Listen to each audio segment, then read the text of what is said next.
Welcome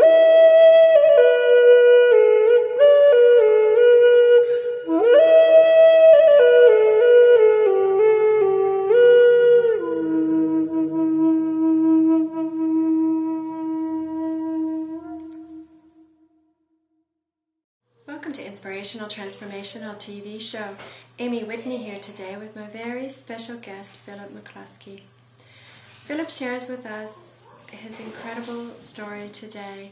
He fills the interview with inspirational thoughts, words, and the actions that he lives by. Philip, at 400 pounds, had to make the choice to either live or die, and thankfully to all of us, he chose to live. Not only live, but thrive. Philip shares with us the beginning step that he took towards his transformation with raw food, and little snippets with everything else in his life that's unfolded to the really beautiful existence that he's creating today. Enjoy the show. Philip, thank you so much for joining Inspirational Transformational TV show. Thank you for having me. My pleasure. Let's get right into it. Now, the information I'm going to state here is just stuff I've gathered off your website, so if I'm incorrect, just stop me and we'll go from there. Sure. 2006, you woke up and found yourself at 400 pounds, probably depressed, and ready to change your life. Yeah, 400 pounds. For some reason, it didn't hit when I was 200. It didn't hit when I was 300, but when I stepped on the scale and the needle went to 400, for some reason that was the time for me to make a change. It was kind of, the idea was, it's really now or never. I'm either living or dying. I'm choosing to say yes to life, or I'm just going to pass away really quick, because there's just not old obese people, and I was gaining weight very, very fastly, sometimes up to 50 pounds in a year in certain tough years. So, but yeah, I stepped on and I saw the 400, and I knew it was sort of now or never. Okay, so take us back. What, you're saying 50 pounds a year, but what started the slide into obesity? Sure, good question. I think for myself, and I've done a lot of real searching for this, I kind of pinned it back to around the age of 5 years old. I was pretty much overweight my entire life, but around 5 is when I started to put serious weight on. And around the same time as, I guess, when my parents got separated, wasn't really told what was going on, didn't feel that I had control, didn't want to lose control, so even at that age I started to just feed. Like, here's something that I can control. I can control what I eat, and so I would continue to eat and eat and eat. And what I was really doing, and I didn't realize it of course at the time, was just making myself so big that I was separating myself from the world so I could never feel hurt again or feel that kind of pain again. And once I started to realize some of that, then I knew I had to take action on healing the internal. And I know a lot of us have heard the expression, the external is a direct representation of the internal. So as I heal the inside, the outside will take care of itself naturally. So that was kind of the point where I realized, okay, I need to do some inner healing. But I really believe overall it probably started around that age. And the fact that I tend to have extreme personality, it probably goes along with that. And so it's just like, food, okay, lots of food. And then when I went to switch off and go into raw, which we'll get into later, I'm sure, it was okay, salad, simple, and the other side of the extreme, working into that. But yeah, it was a bit of a revelation and kind of a smack in the face in essence. But I'm glad it happened, and it's all working out for the best. So the eating was your coping mechanism to deal with the emotions of a 5-year-old that was probably a bit much. So, and that was a trend that you started through your life. When you started to take the weight off, did the emotions come back? The emotions came fast and furious. A lot of people ask me, oh my God, when you switched and lost all that weight, you must have gone through a lot of physical detox. And the question is, or the answer is, I really didn't go through that much physical detox. I went through tons of emotional detox. Literally, I mean, just pain stored from childhood. I was the biggest kid in every single class I was ever in. I was the biggest kid at every event. I mean, it went from being the cute, chubby kid to being overweight and then obese, and then they had to create a new term, morbidly obese and 400 pounds. So I was used to that. I was definitely getting used to that, unfortunately. But yeah, it was a crazy transformation. but more than anything, recognizing that emotion and learning how to let it go. Because as I started to go on this process, I recognized as it was coming so fast, what I did before to deal with the emotion was I would eat, so the emotion would rise up. I'd go out and get pizza and heavy food, and I'd weigh it back down. It would calm it down for a while. And then emotion or stress, job, whatever, would weigh back up again. I'd eat, push it back down. And so I started playing this game. And as I started to realize this, after switching my lifestyle, I realized, okay, this isn't working. I need to release it once and for all if this is going to really work. And that's kind of the essence of how the inner work started. And did you seek professional help through the transformation with that much emotional things coming up? I didn't seek any help. What I started to do was a couple things. When I switched my diet, I noticed that my idol kind of just calmed down a little bit. Mm-hmm. And I just started to become more relaxed. And even as I left eating meat and stuff like that, I noticed that I was just becoming more relaxed, more at peace, less stress in the body. And but I didn't have any extra assistance. But what I did was I was really a big reader. So I'm not into reading too many types of spiritual teachings or gurus. I'm probably more into things that point back to me or empower me. So I think I got probably into Eckhart Tolle and Dr. Wayne Dyer, and that was sort of my inspiration. But besides that, it was lots and lots of self-work. It was being home, standing in front of the mirror, crying and not knowing why. And saying, oh my God, why am I crying? I'm a guy, I'm standing in front of the mirror, why shouldn't I be crying? And you know, that self-talk, that thought form that comes up, which isn't real. And then I said, okay, I have to figure this out. Where is this from? Is this emotion from childhood? Is this? And I just realized, no, none of that matters. I just need to let it go.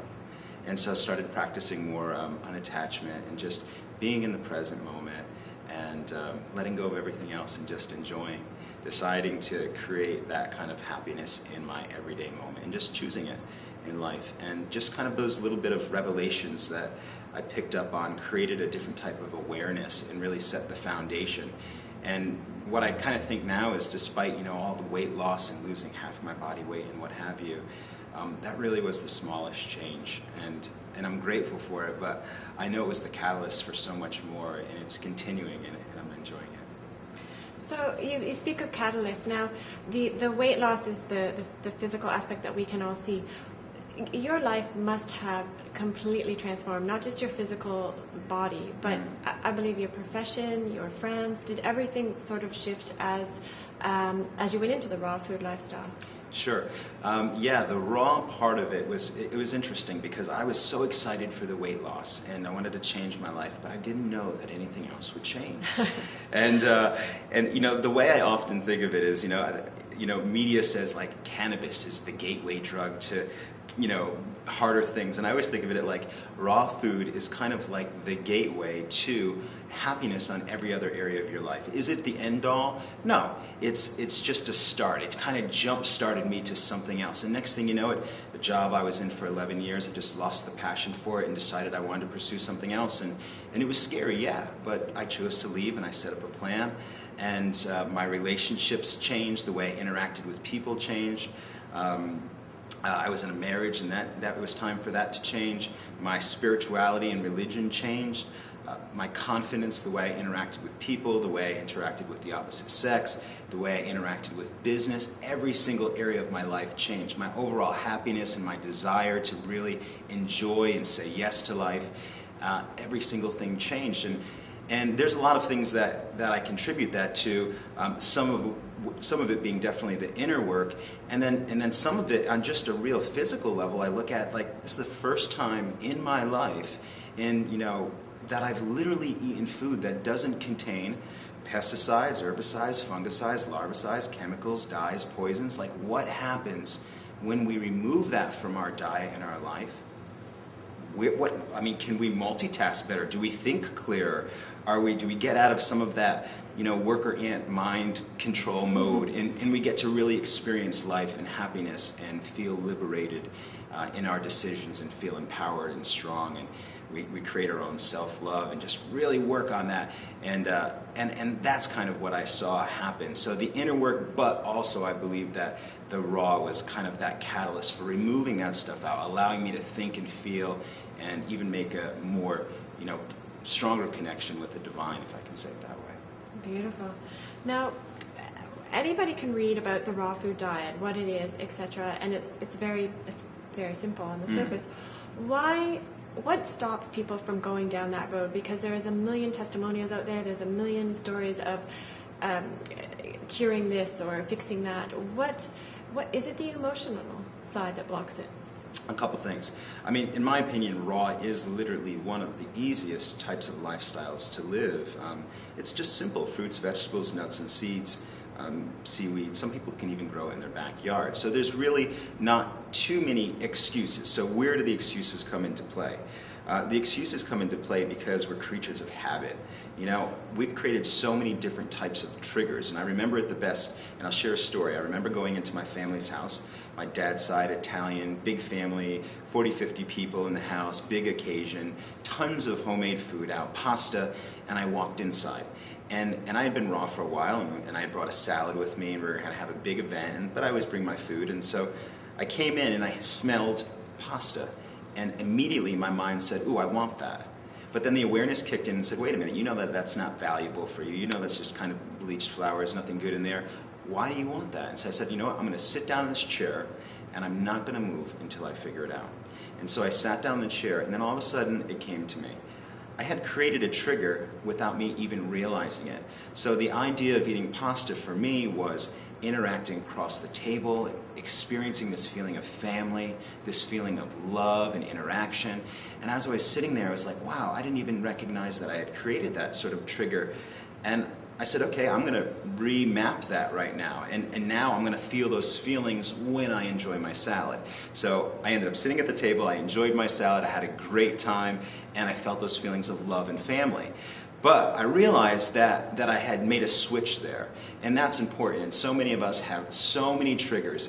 When we feel this, we go to this. Women a lot of times come to me. It's like chocolate and ice cream. They go. It's the stress at work kicks into the sugar, and then they want it. And so you have to look at those types of things and say, okay, am I really at the point in my life where I'm ready to discover all that I am? Am I willing to challenge myself? Am I willing to look at my fears? Am I really sick and tired of being sick and tired? I mean, there's people that I've counseled that 100 pounds overweight, and they're just not at that point yet. They're not sick and tired of being sick and tired, and so it's still sort of a game. And some people will make the decision when it gets to be the point where it's really rough, like there's some sort of disease in the body or some sort of ailment, and some people catch that really on. And that's what we're looking to do, trying to inspire people to get healthy, feel good about themselves before it has to get to that point, because it doesn't have to get to that point of disease anymore. So the idea is taking some time and creating some awareness around your environment, looking at who am I, what am I ready for, is this something I really want to do? Am I ready to live life? Because it's not just going on a diet plan. Most of us know that bacon and eggs every single morning is probably not the best choice for us, but some people still continue to eat it, and there's a reason why. Self-love, in my opinion, is a lot to do with that. I mean, a lot of people know nutritional facts A to Z, up and down, but they still choose to make different choices. And there's no judgment for me on that. We can all make whatever choices we want, but some of those choices have consequences. And we have to look at that, and I think it's a time of being ready. But more than anything, for me, it was the awareness, because I didn't have the awareness before. It was almost like I was asleep and didn't pay attention to what I was eating, didn't really know how many calories I was eating. Overall, I thought I was doing pretty good. I mean, if I went to have breakfast and had a corn muffin, I thought to myself, oh, corn, that's good. No, that can't be a big deal. And then later on, I'd realized that, those were 500 calories each, and I was having 2 of those plus a large iced coffee drink. I was having 1,700 calories before I even walked into work in the morning. My whole daily caloric intake, practically, before I started breakfast. So there's a little bit of unconsciousness there at my part, which I was grateful to just bring some awareness around. So how can you do that in real practical steps? So a little bit of that I'm just sharing about my own testimony, but how can you do that in practical steps? I love this simple process, and it makes everything easy. It's called the replacement method. And this is the easiest way that you can integrate food into your lifestyle, raw food into your lifestyle, without making it feel stressful, feeling a burden, feeling you want to quit. And it's simple, based off this philosophy. The philosophy is, I remember when I was young and my mom had cookies in the cookie jar, and I walked into the kitchen and I want some, and she'd say no, and the minute she left, I'd put my hand in there and grab a couple anyway, and run out and hide some. So nobody really likes to be told what to do. You know, you always want to feel the inspiration comes from yourself. And I remember having bosses like that. If I had suggested an idea to them, it was a bad idea. But if they came up with that same idea themselves, it was a great idea. And so that's like the same idea. We can kind of trick ourselves with the replacement method, and that's it. Nobody's telling you what to do. This is all in your own time. And what you want to do is just add one thing into the diet. Don't remove anything. Keep everything the same. You feel safe, you feel secure, no one's taking. This is all you. Add one thing. So for example, breakfast. So maybe you want to make a green smoothie or have fruit for breakfast or what have you. Adding one thing in, working at it for 4 to 6 weeks until you create a habit out of it. Then it's not anything you're trying to do anymore. It's just part of your life now. It's simple, it's easy. And you continue this process of adding in, maybe adding in a lunch after a while, creating a habit, until there's just not enough time in the day to eat all this amazing food and all the food that doesn't serve you anymore. So it kind of plays off the idea of you discovering it yourself. Nobody's pushing you, nobody's telling you you have to go to the gym and work out 1,000 times a day or anything like that. It's at your own pace. And that's what I found out worked for me, because when I started raw, there was everybody that was telling me what to do. Oh, you should juice, you should do smoothies, monomeal, natural hygiene, this and that. Everybody had an idea of how to eat. And I already came from a place of feeling disempowered, listening to doctors and counselors and nutritionists telling me about my weight, and me always giving my power away, never feeling strong in myself, never knowing what to do. And then coming into this environment and started feeling the same. And so I said, you know what? I really need to do it my way. And I need to create salads the way I want, big, with lots of avocados and nuts in the beginning. And I know in due time that's going to change. And of course it did, and they got smaller and smaller. And I just gave myself the space to grow. And I think that's the most important thing, because so many times we don't want to do that. So we try something, you hear about, oh, raw food lifestyle, let me try it. And you don't give yourself the space to grow, and you start playing off these rules that say good, bad, I did good today, I cheated today, oh, I backslid, now I'm going to go back again. And every time you're adding layers of guilt on. And so I decided not to play that game and just say, I'm going to do this my way. When I started exercising, same type of thing. People are like, you got to go to the gym, you got to do this many reps, this many times a week. And in the beginning, I just wasn't ready for that. So I said, I have to find something that I can do. I don't care if it's ping pong. I have to find something that involves movement that I'm going to enjoy. And it ended up being hiking. And guess what? After a while, that did turn into weight training. But I had the desire then to do it. It wasn't people telling me. It was this actual burning inside of me that said, okay, I've got that down. Now I want more. And I continue to play that theme out in my life. More. Thank you. I'm so grateful and I'm so honored, but I'd like more. And that's kind of where it all started. But those are some simple tips on how you can make raw an easy transition and kind of like get the mindset around, okay, I can do this my way. It's all right. I can give myself the space and the grace to kind of grow into this. And it's a beautiful process, and you're really going to enjoy it. Beautiful.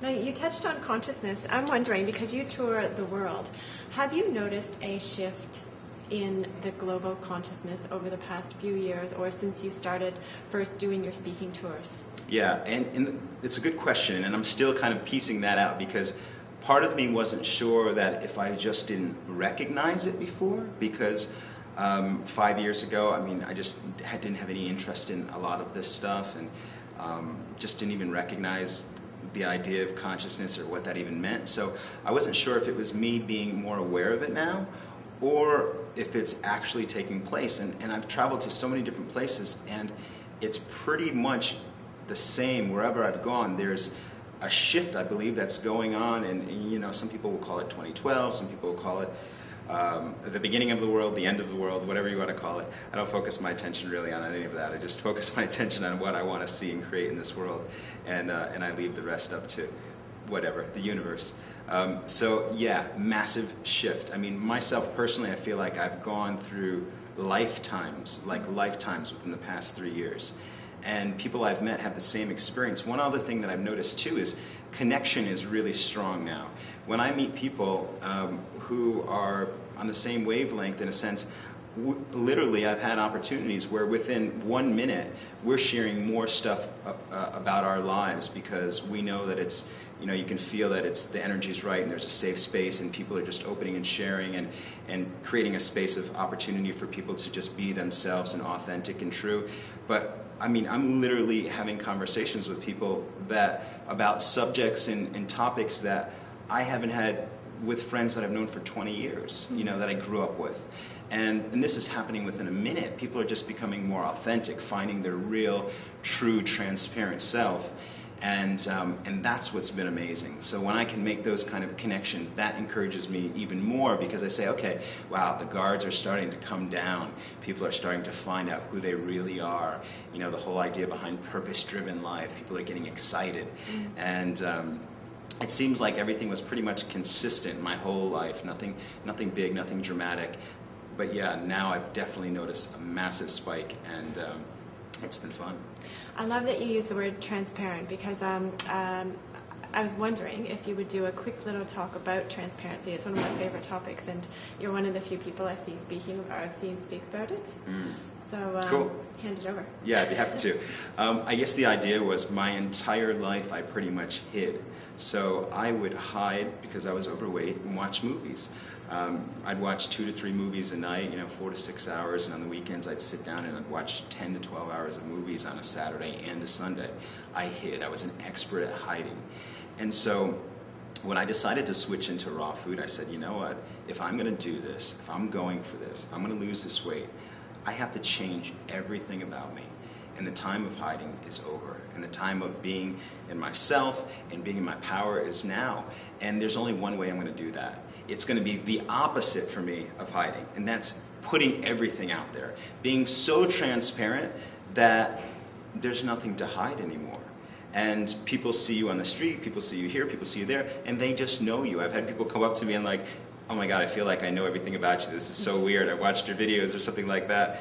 And it's just, you know, I kind of encourage, I don't look at myself as, you know, I do teach about raw food, but you know, I don't look at myself in any specific way. I think of it like this. I think the funnest thing with this whole thing is just to sort of think of it like this. We're all enjoying this transformation together. Once we start to put each other up and like compare and this and that, it gets messy, but we're all enjoying this together. And so what I do is I just put everything on my site of what I'm doing, what I'm enjoying, and where my mistakes are, where things I found success in, where things that have pushed my buttons and I've experienced pain and I'm hurt and crying and whatever that may be.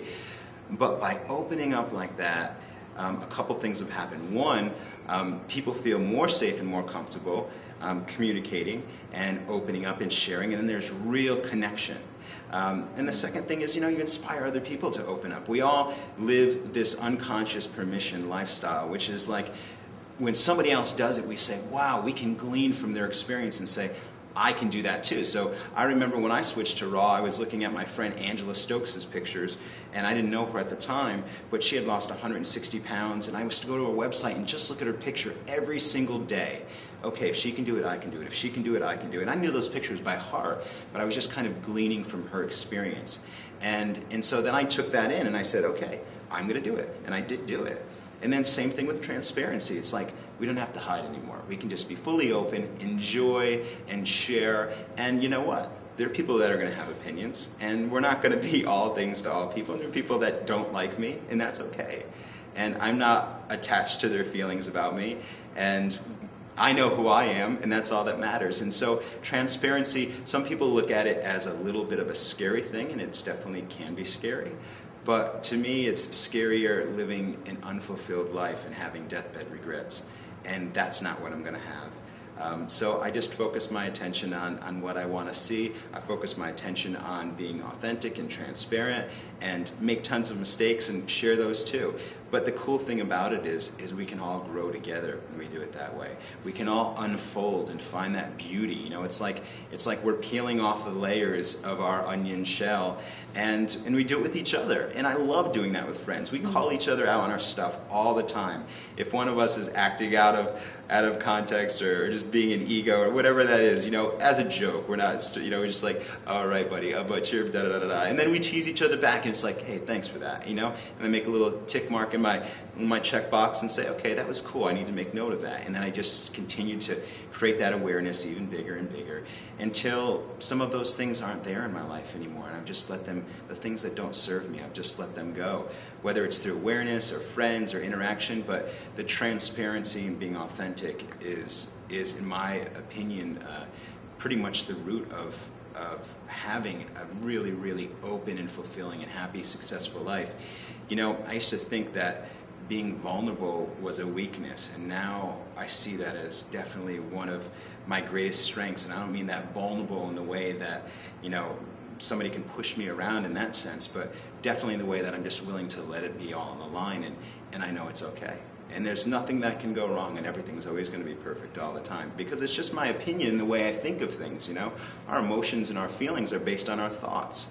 If you're walking around with a grumpy expression, I automatically know you're thinking about things that you don't want in your life, because that's what you're creating. When you're thinking about happy things and different types of things like that and experiencing that, then you walk around with that attitude. I mean, I've even been sad and upset and just been like in the room like this, just in the middle of my pain and feeling my pain body and feeling miserable, and then just said to myself, wait a minute. Wait, this is a choice. I'm choosing this. I don't have to choose this anymore. I choose to smile right now. I choose to be happy. I'm actually going to force myself to laugh. And next thing you know, everything's different. Everything inside, head to toe, I'm breathing better. I'm feeling less stress, less anxiety, and I'm ready to go. Because it's all based on what our thoughts are in our mind. And so as we start to really, you know, kind of clean house with a lot of that stuff, we come to the realization that life is amazing. And that everything that we always wanted is right here for us and always has been all along. And it's just the mindset that goes around it. Are you focusing on what you don't want? Or are you appreciating what you do want and calling in more of that? What's been your biggest inspiration? To be quite honest, the idea of presence. And it's not really a person. I guess I could say maybe from some of Eckhart's teachings or something like that. But the idea of discovering presence and being in the moment right now has probably been my biggest inspiration, I guess I can say. It's kind of hard to even say that as an inspiration, but just becoming aware of that really was one of the major catalysts in my life. I realized one day I spent so much time thinking about the past, and then I remember reading one day and getting into lots of different thoughts, and you know, whether it's quantum physics or consciousness and this and that, and then just realizing, wow, yesterday doesn't exist, tomorrow doesn't exist, all there is this moment. All I have is this moment right now. First of all, am I happy now? And that's my first goal. If you were to ask me my goal in life, it's just to be happy now and be happier every other day after. And so I look at that, and then I look at presence, and I'm like, now, all we have is now. That's my inspiration. My inspiration is, hey, pleasure to meet you, this is exciting, we're in the moment, and what's going to come from this? And then what's the next step? And always looking forward to that with excitement. So yeah, just coming back to the now and making real, honest, deep connections with people and sharing our lives with each other, unfolding with each other. And your final words of wisdom today? My final words of wisdom is, love yourself with reckless abandon. I don't care if you've been hurt before, I don't care if life's been tough. But the time is now. When is it going to be ready for you to shine? The time is now for you to expose all the beauty and all the treasures that you have inside of you to the world, because we're ready for it. And you're valuable and you're worth it. And I love you and I appreciate you. Thank you, Philip. Thanks. Philip, thank you so much for taking the time to speak with Inspirational Transformational today. It was a true pleasure to meet you. An absolute blessing to hear what you had to share, to hear that you chose life. You inspire others, you inspire me, and congratulations on your journey. I know this interview will touch others, so many blessings and much love.